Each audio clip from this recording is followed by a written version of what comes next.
Welcome, friends. In this session, we are going to discuss about capacity planning, and particular in this session, we are taking the systematic approach for capacity planning.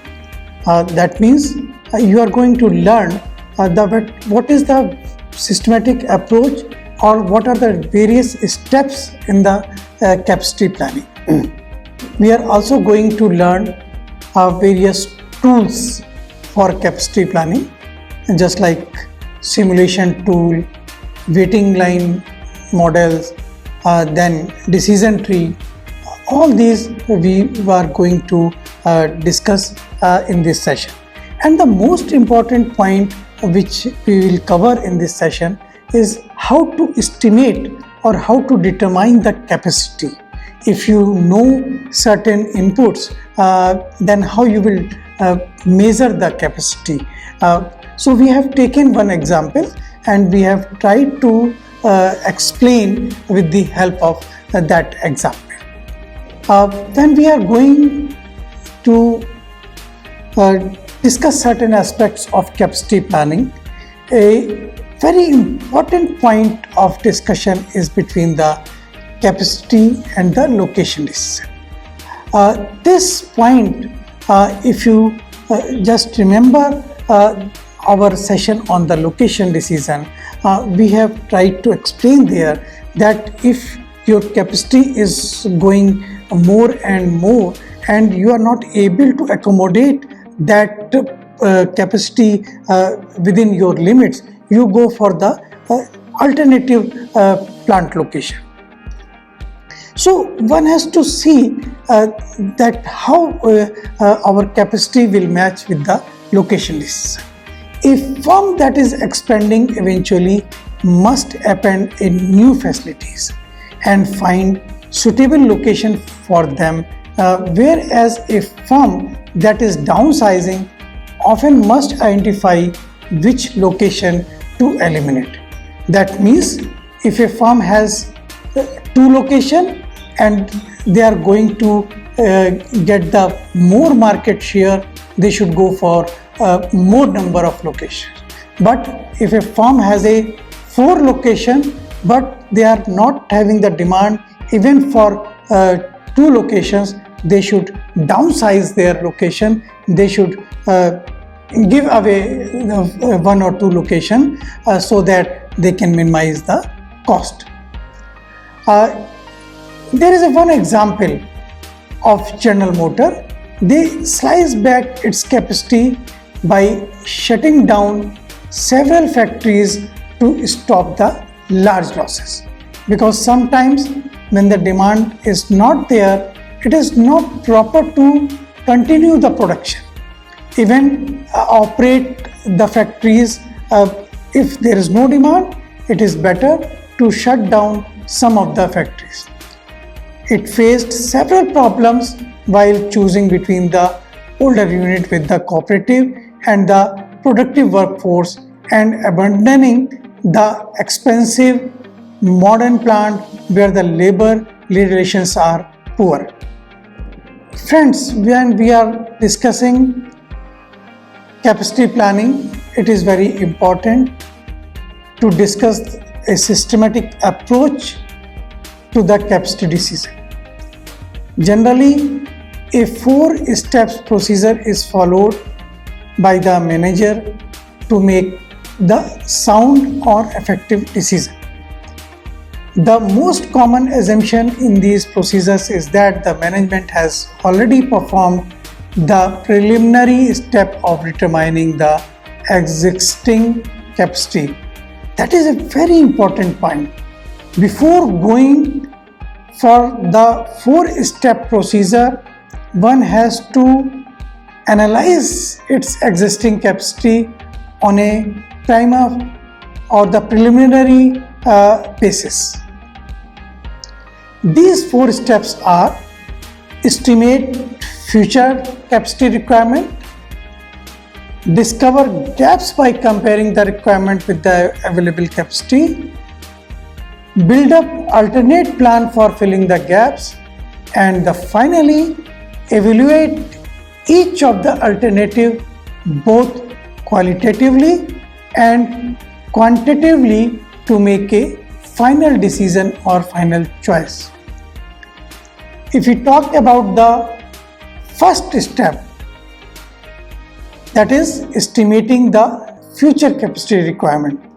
The basis for estimating the long-term capacity desire, the forecast of demand, productivity, competition, and technological changes that extend well into the future. Unfortunately, larger the time of forecast, the larger is the uncertainty involved in the forecast of demand. That means we are going to get inaccurate or less accurate forecast of the demand. Demand forecast has to be converted to a number that can be compared directly with the capacity measure being used. Now, how you will express the capacity? Let the capacity be expressed as the number of available machine at an operation. When just one product or service is being processed, let M number of machines is required. Here you will find an equation to calculate the number of machine, that is the processing hours required for year's demand divided by hours available from one machine per year after deducting the desired quotient. And we have also given one equation, that is M is equal to dP upon N in bracket 1 minus C upon 100, where D is the number of units, P is the processing time, N is the number of hours, and C is the desired capacity quotient. So this will give you the desired, if you want to calculate or you determine the number of machine required. Now, when we are talking about estimating the future demand and we know the formula, processing time P depends on the process and the method selected to do.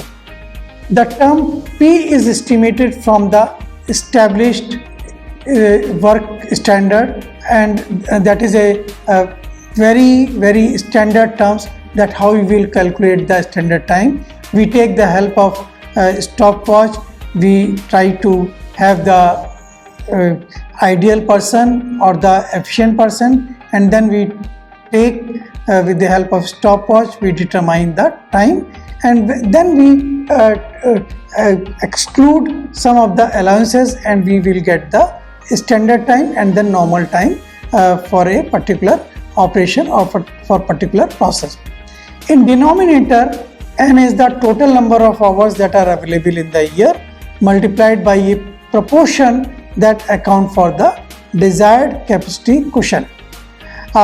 C capacity quotient is converted from a percentage to a proportion by dividing it by it with 100. Then we get a proportion. A project or a job does not follow the simple line as we have shown earlier. Its operation may process many different items, and demands on any one operation could vary considerably from one day to the next day. That means on one day one is going for process 5, another day they may process 25. Even we have to identify the bottlenecks by computing the average utilization of each operation. Floating bottlenecks are created by variability in the workload. In 1 month, the mix of work may make operation 1 as bottleneck, and in next week it may make operation 3 as constant or the bottleneck. Here you understand that even the bottleneck may change from one week to another week. This type of variability increases as the complexity of the day-to-day scheduling goes further. Therefore, management prefers lower utilization rate, which will allow a greater slack to absorb the unexpected surge in the demand. Another important point, if we are going for the multiple product or services, then extra time is needed to change over from one product or one services to next. Setup time is derived from the process decision, as is a processing time. The total setup time is established by dividing the number of units estimated per year, that is D, by the number of units made in each lot, which gives the number of setup per year, and then multiplying it by the time per setup. And it is very important because we always miss the setup time, and which consumes a very good amount of time of a process. If I take one example, if our demand is 2200 units and average lot size is 100, then 2200 divided by 100 is the 22 setup per year, and that means we have to give enough time for setup per year, accounting for both processing and setup time. When there are multiple product or services, we have the one relation you will see in the next slide. That will give you the number of machine. Here we have give the due consideration for the setup time, that is processing and setup hours required divided by the hours available. That will give you the mathematical equation where Q is the number of unit in each lot and S is the setup time. Here we are giving you one example about a electronic packaging center operates 250 days per year with one 8-hour shift. The management believes that a capacity cushion of 15% is best. It currently has 3 packaging machines. Determine how many machines are needed at the packaging centers. On the left side, we have given the items. In the middle, we have a client or the about client X, and on the right side column, we have client Y. Then we will see that what is the best capacity step and how you will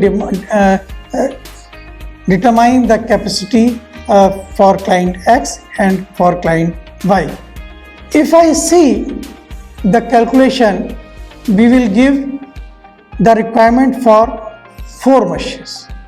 If you go by the calculation, it is my personal advice, you try to calculate with the help of calculator and you will find that 3.12, and we have round up to 4 units. Second step is identifying the gaps. There is a difference between the projected demand and the current capacity, and that is known as capacity demand. If we discover the gap and then we require the determination of capacity measure. There may be complication if there are multiple operations and several resources inputs are involved. If I take the example, the bus manufacturing executive incorrectly concluded that the transportation bus having the larger share of seats attract the large share of passenger. Many industry applied this policy, but the competitor with having the smaller buses were more successful. So in the first point you will see that they have identified the gap, but it was not feasible. The correct measure of capacity was the number of departures than the number of seats. Thus, the several transporters have to make a balance between the capacity of larger and the smaller bus by buying a smaller capacity bus and discontinuing the use of the larger one. Overall capacity might be increased by the expansion of capacity of some of operation. However, if one operation is obstacle, the capacity can be expanded only if the capacity of obstacle operation is expanded. That means we have to give due consideration to the obstacle operation. Third step is developing the alternatives. One of the alternative is the base case in which the firm do not have to do anything and simply lose orders from one demand that exceed the current capacity. Various timings and sizing options for adding new capacity, including the expansion strategy, wait and see strategy, are also present as other alternative. If I take the example of Tata Motors, they have expanded their facility in 2 stages. They have not gone for expansion in one step, they have taken the 2 stages. In first stage, they have added a new production line. In other stage, they have go for the different location and they used short-term options such as overtime, temporary worker and some contracting. Another important alternative or the step is to evaluate the alternatives. And it is the most important point or the step, because you have already identified the several alternatives. Now you have to find the best alternative. In this step, managers has to use his or her skill and to evaluate each alternative both quantitatively and qualitatively. Now we will see how it can be done. Now, what are the qualitative concerns? The manager have to be thoughtful at how each alternative fit the overall capacity strategy and other aspect of the business not covered by the financial study. They are particular concern about the uncertainty about the demand, competitive reaction, technological change and the cost estimate. And also there are some factors which are judgmental in nature, subjective in nature, and they cannot be quantified. In case of qualitative concern, they have to be assessed on the basis of judgment and experience. Other factors can be quantified and therefore each alternative can be analyzed using the different assumption about the future. One important assumption that represent a worst case where the demand is less but the competition is more. Construction costs are higher than expected. Another type of alternative is what if analysis, which allows the manager to get an idea of each alternative implication before making a final choice. Now we will see the quantitative concern. In case of quantitative concern, we are at some advantageous position because the factors can be quantified. Here the manager approximates the changes in cash flow for each substitute over the forecast time horizon compared to the base case.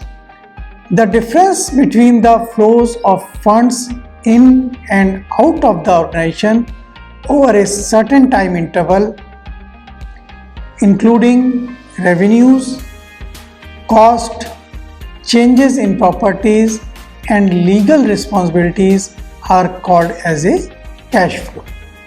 Here the managers are concerned only with the cash flows attributes to the project. A good example of capacity impact on the revenue is the restaurant in Jamshedpur. The customer liked neon signs that dotted the wall, the high-pitched jukebox, and the way they throw the peanut shell to the floor. However, the customer have to wait for nearly 2 hours to be seated, and the choice on the items was limited. Therefore, this is a very important quantitative concern one has to keep in mind. As a result, the restaurant owner has increased the number of seats. That means enhance the capacity. Also enlarge the size of kitchen to handle the more volumes and offer the more choices. Within 1 month, the restaurant started to bring around rupees 80,000 per week, a 40% increase in the net income. That becomes the prototype for the number of restaurants across the Jamshedpur and across the country. Now, what are the tools for capacity planning? We have either short-term plan, we have medium-term plan, we have a long-term plan. So we have to see what are the different tools which are available for capacity planning. Long-term capacity planning needs demand forecast for an extended period of time. Unfortunately, forecast accuracy declines as the forecasting origin lengthens. Moreover, the action of competitor increases uncertainty in demand of forecast. The demand during any point of time is not evenly distributed. Peaks and valleys of demand may occur within the time period. For these reasons, the capacity cushions are required. 3 tools which are normally used, they deal more efficiently with demand uncertainty and variability. They are defined as waiting line models, simulation, and the decision tree. Let us see one by one the characteristics of each model or the tool. In case of waiting line model, they are generally used in the industry for capacity planning. The waiting line tend to be developed in the front of the work center, such as bank counter, railway reservation counter, machine center, or a central computer. The reason is quite simple, because arrival time of the job or arrival time of the customer varies, and the processing time will also vary from one customer to another customer.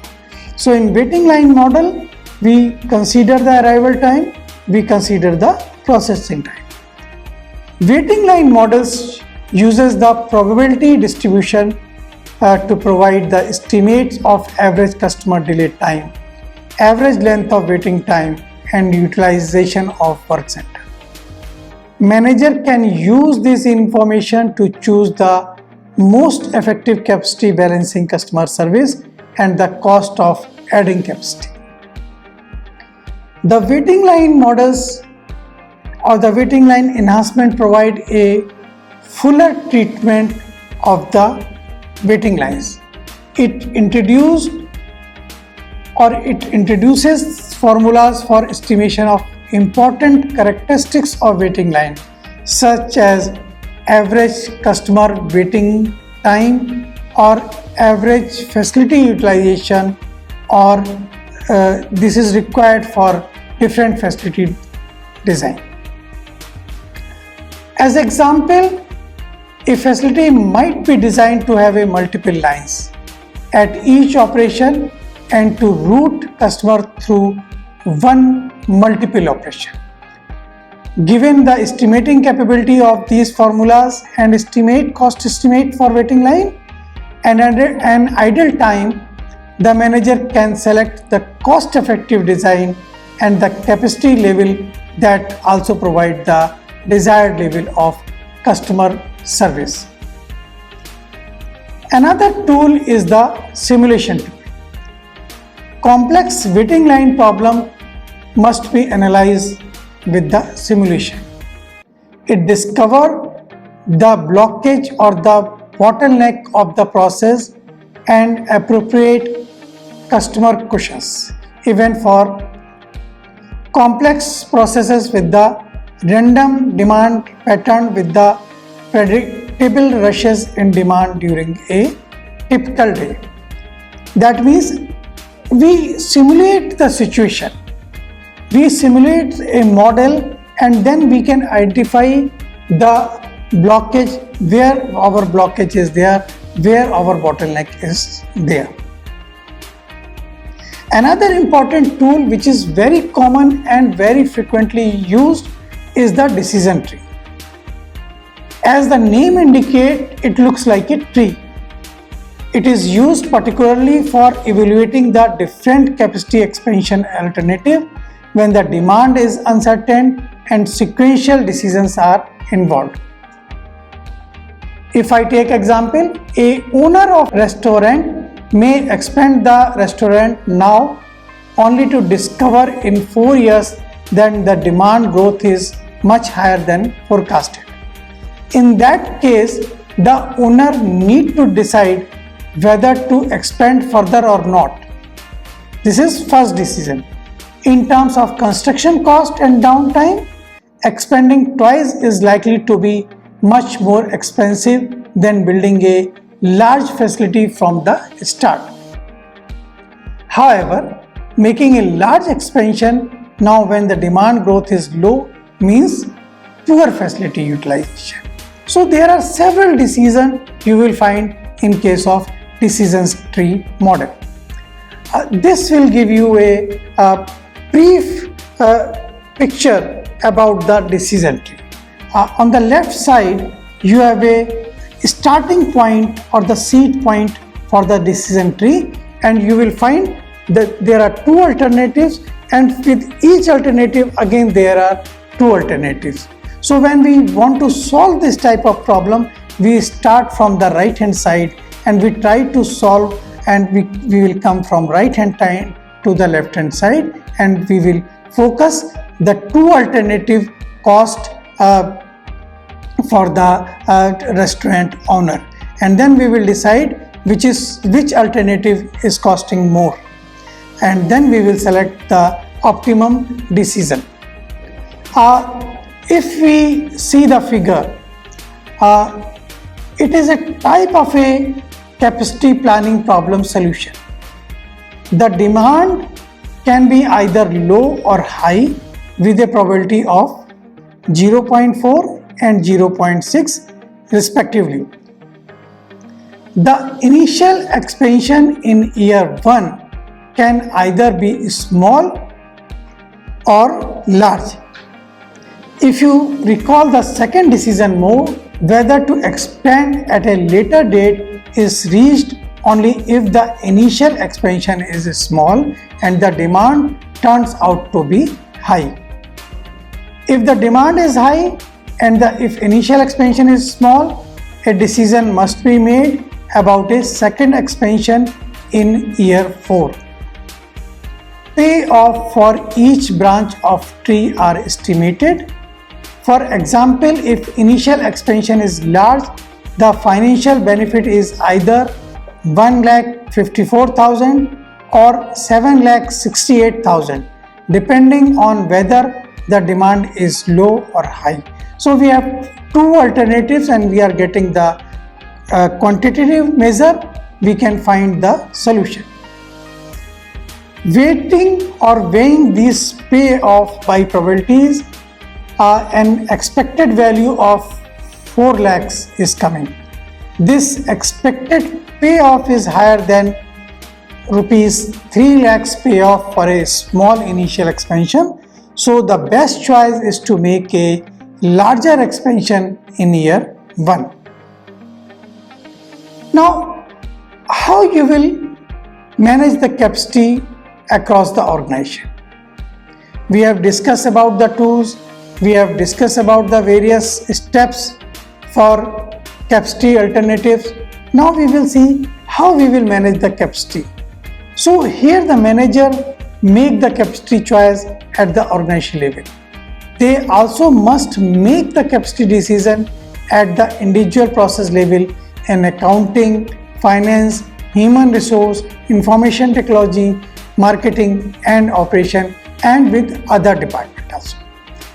Capacity issues can cut across the department lines because relieving a bottleneck in one part of organization does not have the desirable effect unless a bottleneck in another part is also addressed. That means one has to be cautious while addressing the bottleneck. Managers everywhere must understand the capacity measure, economies and diseconomies of scale, capacity cushion, timings and sizing strategy, capacity cushion and the trade-off between the customer service and the capacity utilization. They also must understand how such capacity decision link with other decisions that have to be made about their process. After this session, you are now able to explain various types or the various reasons for the capacity planning. There is a very important term which you have learned, that is the capacity cushion. So capacity cushion, time and sizing option and linkages with other decisions are also explained to you, and this type of strategies will help future manager in the optimal decision making abilities.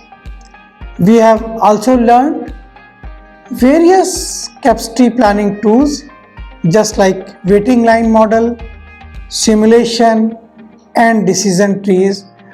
They will further assist to make the good decision. Thank you.